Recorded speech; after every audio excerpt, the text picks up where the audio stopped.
공급사. 우리 집에 이제 각시가 죽고 아들 죽고 아기는 어린아기 소라는 놀이자 아기 없게 하고 소몰 다 죽고 집 안팎까지 다 가면 아무것도 나 혼자 살아줘. 네. 그 공비들이 와서 그랬습니까? 아. 이유는 맛이.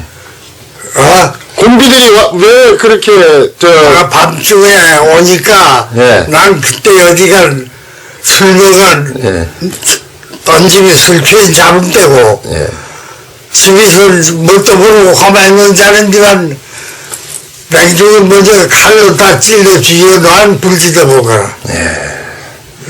이유는 맛이. 이유는 무슨 이유냐면은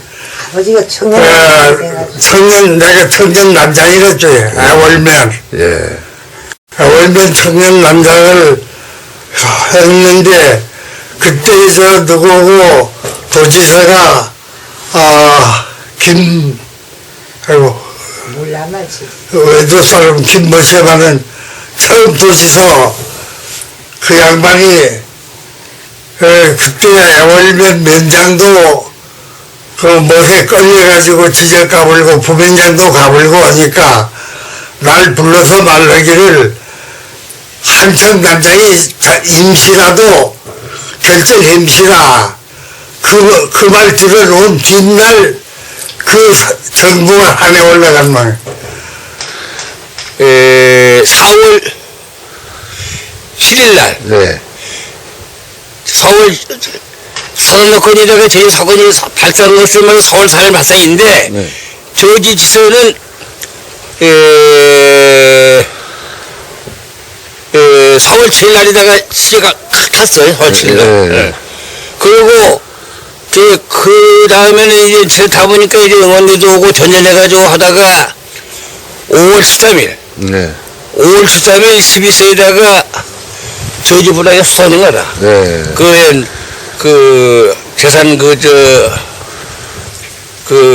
부수 문제들이 해가지고, 네. 예. 그 당시 임명도 이제, 우리 조은현 돌아가시고, 또, 문화열망도 하고, 그 당시 이제 서희 죽고, 네. 또, 4월 7일날 또 지사시킬 때다가 그때 노예 죽었어요. 네. 죽창에 폭탄. 안녕하십니까. 자유농객연합 회장 김동일입니다. 제주 4.3 사건이 발발한 지 65년이 흘렀습니다. 그리고 노무현 정권에서는 대대적으로 4.3 진상조사도 있었습니다. 그러나 왜곡되고 편향된 진상조사로 인하여 4.3의 진상은 더욱 실체와 멀어지게 하였습니다. 그래서 DBS 제주방송국에서는 4.3의 진실을 말한다 대담 시리즈를 준비하였습니다. 이 자리에는 김형중 전 경찰서장님께서 나와 계십니다. 김형중 전사님, 안녕하십니까? 안녕하세요. 예. 우리나라 성인들 중에 제주 4.3 사건이다. 이러면 이 말을 들어보지 못한 사람은 없을 겁니다. 그런데 사람마다 말이 다르고 구체적으로 또 물어보면 모릅니다. 특히 어린 학생들에게 4.3이 뭐냐 이런 물으면 더더욱 모릅니다. 4.3 사건이란 이런 것이다. 라고 요약해서 한 말씀 해 주십시오. 예, 그 요약하기가 상당히 어렵습니다만은 해보겠습니다. 제주 4.3 사건은 남로당 중앙당과 전남도당이 지령을 받은 남로당 제주도당 공산주의자들이 대한민국 정부 수립을 저지하고 남한을 북한에 수립된 김일성 공산주의 정권과 통일하려고 1948년 4월 3일 새벽 2시에 제주도 내 경찰지서와 우익 인사를 무장 공격한 반란 사건으로서 진압 과정에 무고한 많은 도민이 억울하게 희생된 사건이다. 이렇게 요약할 수 있겠습니다.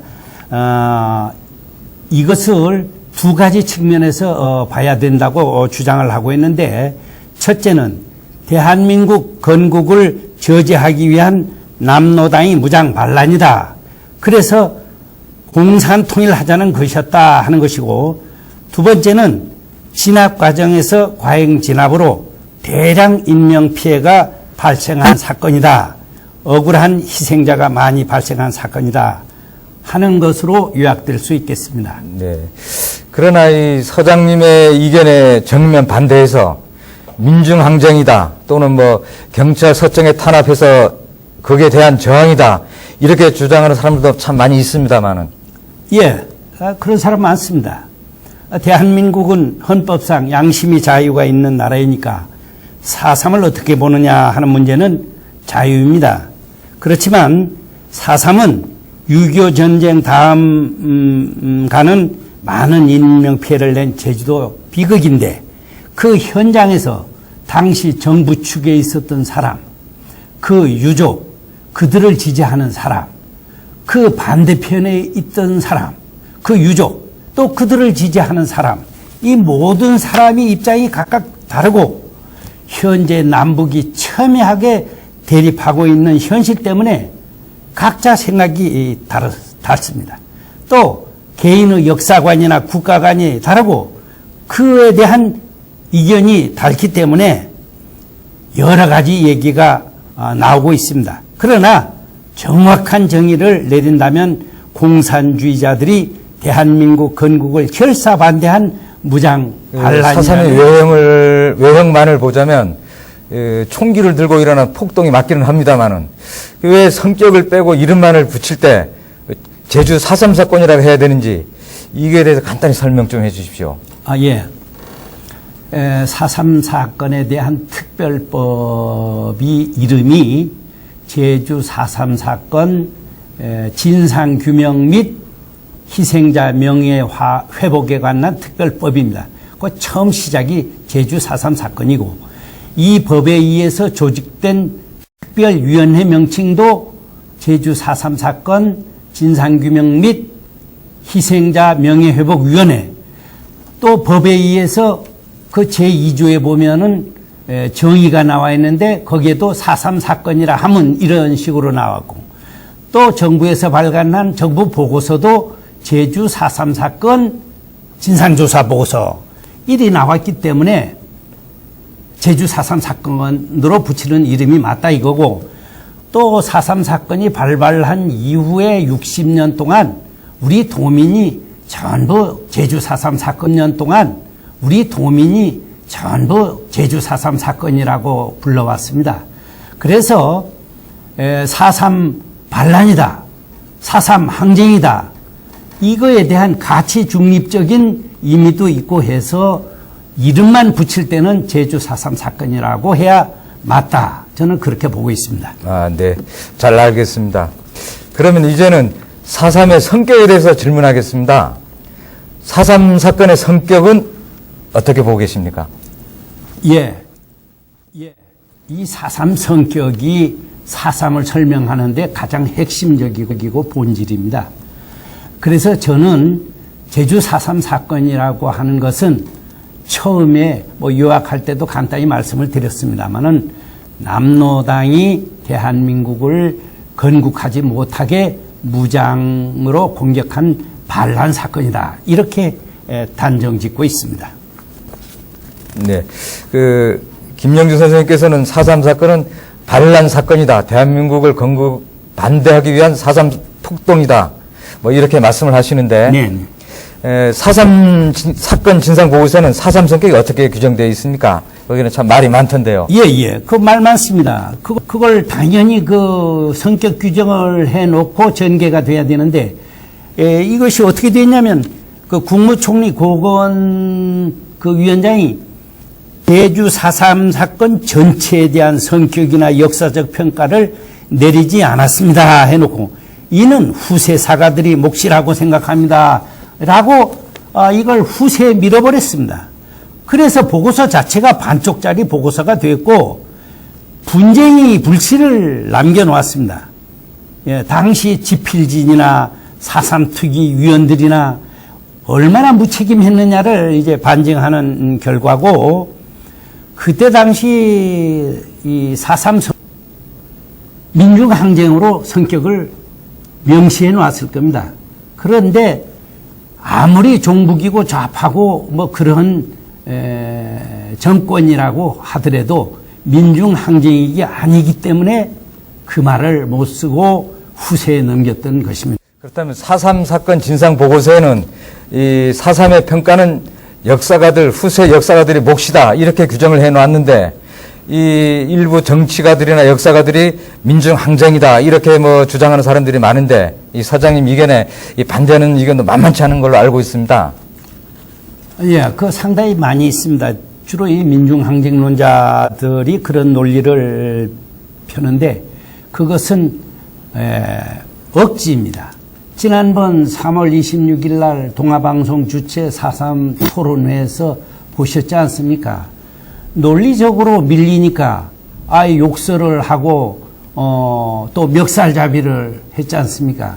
그것은 억지 논리라고 생각을 합니다. 네.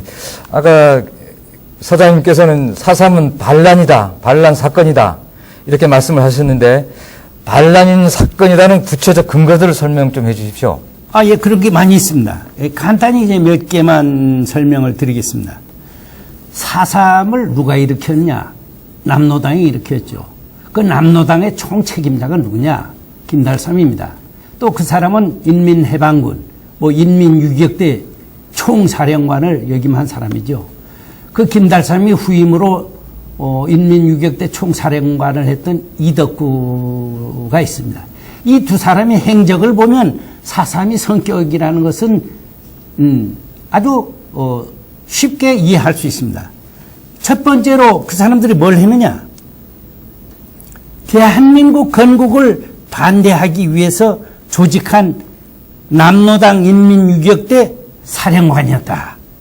이것은 대한민국 반역하는 군 사령관이다 이 말이죠. 그 다음에 인민유격대하고 군을 동원해가지고 우리나라를 건국하기 위해서 5월 10일 날 입법위원 재헌위원 선거를 파탄낸 사람들입니다. 다음에 북한 정권을 북한 정권 수립을 지원하기 위해서 여기에서 지하선거를 했는데 박헌영이 지령에 의해서 그 지하선거를 실시했는데 그 지하선거를 한 것을 가지고 월북해가지고 북한에 가서 국회의원 되고 북한 정권 수립에 앞장섰다. 또 그 사람들이 대한민국 정부를 전복하기 위해서 빨치산 활동을 했고 대한민국의 선전포고를 하고 그래서 그 사람들은 지금 평양 신미리의 혁명열사릉에 아주 가묘가 있고 국기훈장 2급, 3급을 받고 그렇게 돼 있지 않습니까? 이것만 보더라도 반란이 아니냐 저는 그렇게 보고 있습니다. 예. 그 당시 김달삼이가 북한에 갈 때 가지고 간 투표용지가 5만 2천여 장이라고 알고 있습니다만. 예, 52,350명. 예, 예. 그런데 뭐 이것만으로는 이 서장님이 주장에 동조를 하지 못하고 뭐 반대하는 사람도 있고 뭐 그렇긴 합니다만 조금 더 뭐 근거 있는 설명을 조금 더 부탁드리겠습니다. 예. 추가로 설명을 드리겠습니다.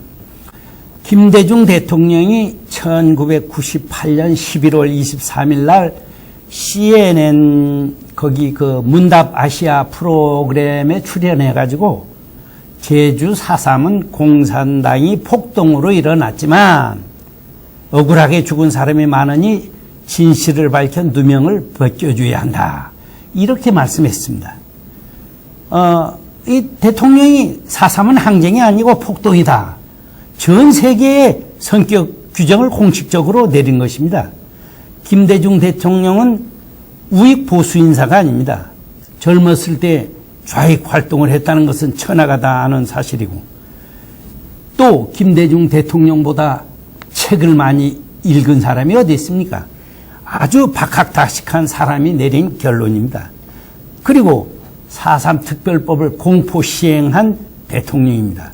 그런 대통령이 폭동이라고 전 세계에 알렸으니 항쟁이 아니고 아닌 것만큼은 정확하지 않습니다. 네, 뭐 좀 이해가 안 되긴 합니다만, 근데 김대중 전 대통령은 폭동이라고는 했지만 반란이라고는 주장을 안 한 걸로 알고 있습니다만은. 예, 그렇게는 했습니다. 그러나 김대중 대통령이 그 정도의 그 표현을 하고 대외적으로 천명한 것은 반란과 동의어로 해석해도 됩니다. 여기에 딱 어울리는 말이 있습니다. 4.3 당시에 남로당 대정면당 위원장이었던 이은방이라고 있습니다. 예. 얼마 전에 돌아가셨는데 예.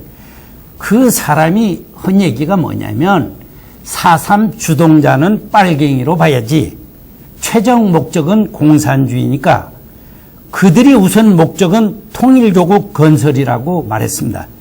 주동자가 공산주의고 목적이 공산조국 통일이라는 것은 결국 북한과 합치겠다는 말인데 자유민주주의를 추구하는 대한민국에 무장 공격했다면 반란이라는 것이죠. 이게 4.3이 성격이고 본질입니다. 4.3에 대해서 남로당 면당위원장이었던 이은방이가 더 잘 알지. 요즘 젊은이가 4.3 특별위원회 수석 전문위원이라고 해서 세판한 사람이 더 잘 알겠습니까? 맞습니다. 그 4.3의 수석 전문위원 이런 분들이 또 4.3 진상조사와는 별개로 4.3 사건에서 사람이 3만 명씩 죽었다 이렇게 주장하는 사람들도 있더라고요. 그리고 저 개인적으로는 제주 4.3이 반란과 폭동이 반반씩 섞여 있다. 저는 이렇게 생각을 합니다만은 다른 사람들 견해는 어떤 것들이 있습니까? 예. 폭동이라고 하는 것도 일리가 있고 또 반란이라는 저희 주장도 저는 일리가 있다고 이래 합니다만은 다 맞는데 왜 반란이냐 하는 것은 추후 구체적으로 설명을 드릴 걸로 하고 이외에 다른 그 이견을 말씀해 본다면 우리 본도 출신인데 한양대 교수를 했던 저명한 현기론 박사가 있습니다. 네. 이분이 4.3을 저항이라고 한다면 제주 4.3 사건으로 고통당하고 죽은 사람들은 앞서 말한 대로 희생자가 아니며 혁명 전사자로서 혁명 역사에 길이 남을 것이다.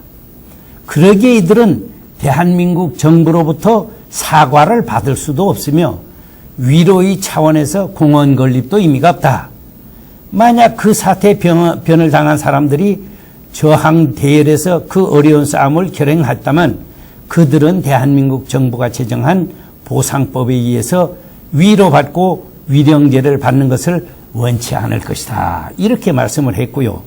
전 인천대학교 총장이고 동아일보 사장을 했던 김학준 박사가 지은 북한의 역사라고 하는 책 제2권에 보면 제주 4.3 사건에 대해서 많이 서술했는데 그 제목이 제주도 반란 이렇게 얘기를 했습니다. 그리고 존 메릴이 그 논문에도 제목이 제주도 반란으로 되어 있습니다. 예. 아까 김학준 박사님의 북한의 역사 얘기를 말씀하셨는데 그렇다면 북한에서는 제주 4.3을 어떻게 보고 있습니까? 예, 참 묘한 게 북한에서 나오는 북조선 통신이나 노력인민이나 역사과학지 등에 나온 것을 보면 박헌희 연설, 김일성 연설, 또 김덕호하고 박설령이라는 사람이 논문 등을 보면은 인민봉기, 인민항쟁으로 나와 있습니다. 이게 묘한 게 여기 좌파들 논리하고 어떻게 그렇게 똑같은지 다 참 신기해서 못 보겠습니다. 그래, 북한이 주장과 이 남한 좌파의 주장이 똑같다는 말씀인데요. 그렇습니다. 예. 그리고 민중항쟁이다 주장하는 거하고 피해자다 주장하는 거하고 이거는 참 모순된 행동이라고 생각합니다. 둘 중에 하나만을 주장해야 되는데 민중항쟁이기도 하면서 피해자다 주장하는 거는 참 모순이라고 생각합니다. 민중항쟁론에는 당시 경찰과 사청의 횡포에 대항해서 저항했다 이런 주장들도 있기는 합니다만은. 예. 경찰과 서청의 그 횡포와 인권유리는 분명 존재했고 그것은 대단히 잘못된 일입니다. 분개할 정도로 그런 일들이 이제 있었습니다. 이것을 부인하는 것은 절대 아니고 이것은 인정을 하는 겁니다. 그러나 경찰과 서청이 횡포와 인권 유린하고는 전혀 관계없는 것들이 남로당이 행적을 보면 나타나거든요. 첫 번째로 남로당 제주도당이 4.3 발발 한 1년 1개월 전에 47년 3일 기념식이 있었지 않습니까? 예. 그 발포 사건이 나기 한 8일 전에 또 음원경찰이 여기 처음으로 오기 3일 전 또 고문치사 얘기를 자꾸 하는데 그것이 발생하기 1년 1개월 전 또 서청이 여기 들어오기 한참 전에 어떤 지령문이 내려가느냐 하면 사회노동당을 위시한 일체의 기만적 회색 분자들을 소탕하며 우익이라고 하는 반동 분자들을 철저히 숙청하라. 이러는 지령문이 내려갔습니다. 이것이 4.3이죠. 철저히 숙청이 뭡니까? 다 죽여 없애려는 말 아니겠습니까? 4.3이 그래서 난 겁니다. 두 번째, 서청과 경찰의 탄압에 대한 저항이 아니라고 한 것은 미군정 문서에도 아주 정확하게 명기되어 있습니다. 제주도의 책임자 브라운 대령이 육사단장 올랜드 워드 소장에게 편지를 보내면서 이런 말을 했습니다. 제주도가 공산주의자들이 거점으로 조직되었다는 것은 명확합니다.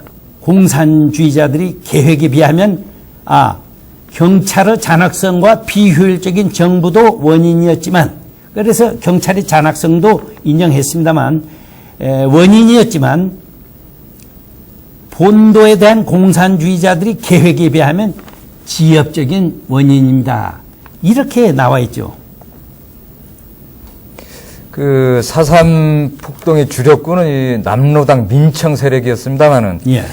남로당 전위 세력인 민청 결성식에서는 스탈린 만세, 김일성 만세, 이렇게 만세 소리도 나오고, 또 스탈린의 명예의장에 추대했다고 합니다만은. 맞습니다. 예. 경찰 서청에 대한 탄압에 왜 스탈린과 김일성이가 명예의장으로 등장합니까, 그게? 이거 하나만 봐도 그 사람들이 근본적으로 추구하는 목적이 공산화 통일이라는 것을 우리가 알 수 있습니다.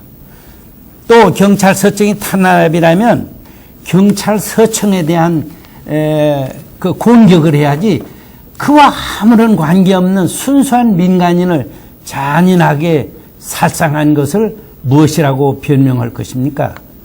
또 여기에 지하선거나 적기가나 인공기나 김일성 만세나 조선민주주의인민공화국이 수립될 때까지 투쟁한다는 삐라가 왜 필요합니까?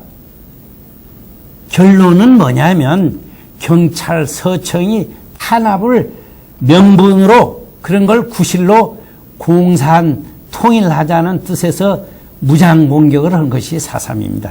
네, 잘 알겠습니다. 경찰서청의 탄압에 대한 정의라는 논리는 허구임이 이해가 갑니다. 또 그 외로 더 설명해 줄 내용은 없습니까? 시간이 없어서 전부 말씀드리기가 참 어렵습니다. 예를 들어서 한 가지 해보겠습니다.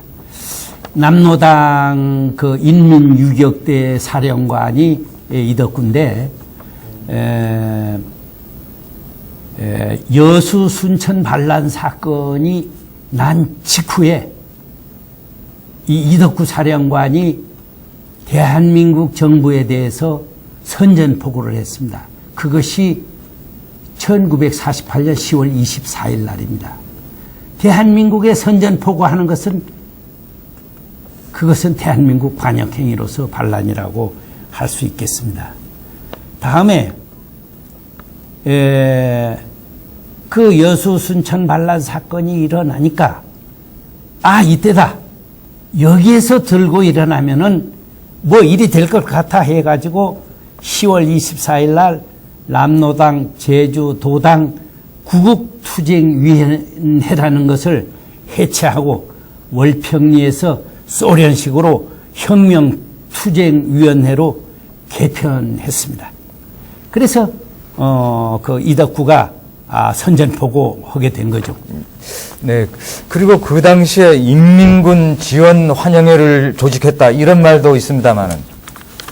예, 그것이 참 인민군이 그 목포까지 내려와서 나머지가 대구, 부산, 제주 요 정도만 남았을 때 여기서도 한번 뭐 일을 일으키면 될 것이다 해가지고 7월 들어서 그러니까 6월 25일 날 6.25인데 7월 들어서니까 불과 뭐 한 5, 6일, 일주일 되니까 각 읍면별로 인민군 지원 환영회를 조직해가지고 한라산에 있는 그 게릴라들을 지원하게 되었습니다.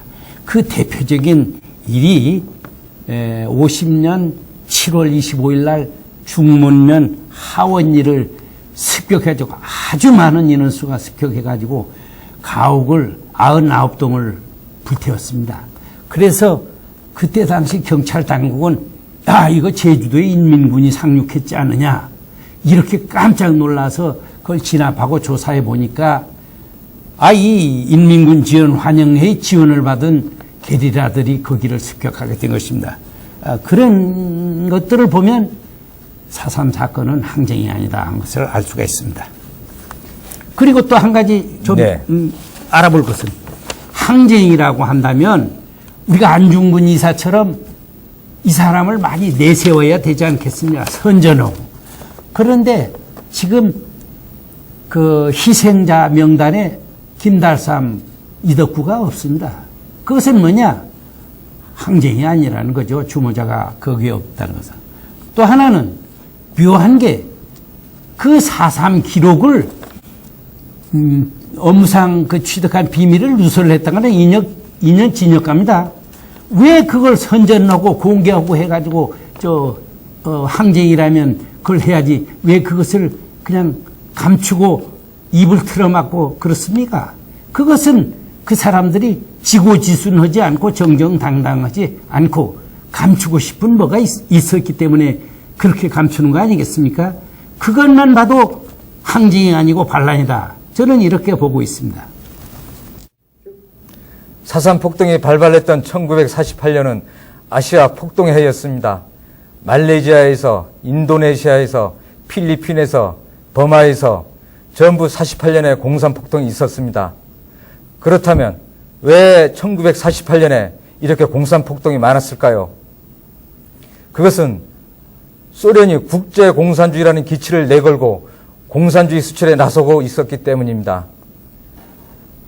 19세기에 유럽을 떠돌던 마르크스의 유령이 20세기에 유라시아 대륙을 떠돌다가 1948년 4월 3일에 제주도에 도착했습니다. 1948년 4월 3일 새벽에 제주도의 오름에 봉화를 올리고 지서를 습격하고 사람들을 죽인 것은 바로 마르크스의 유령들이었습니다. 여기에서 마치겠습니다. 감사합니다. 감사합니다.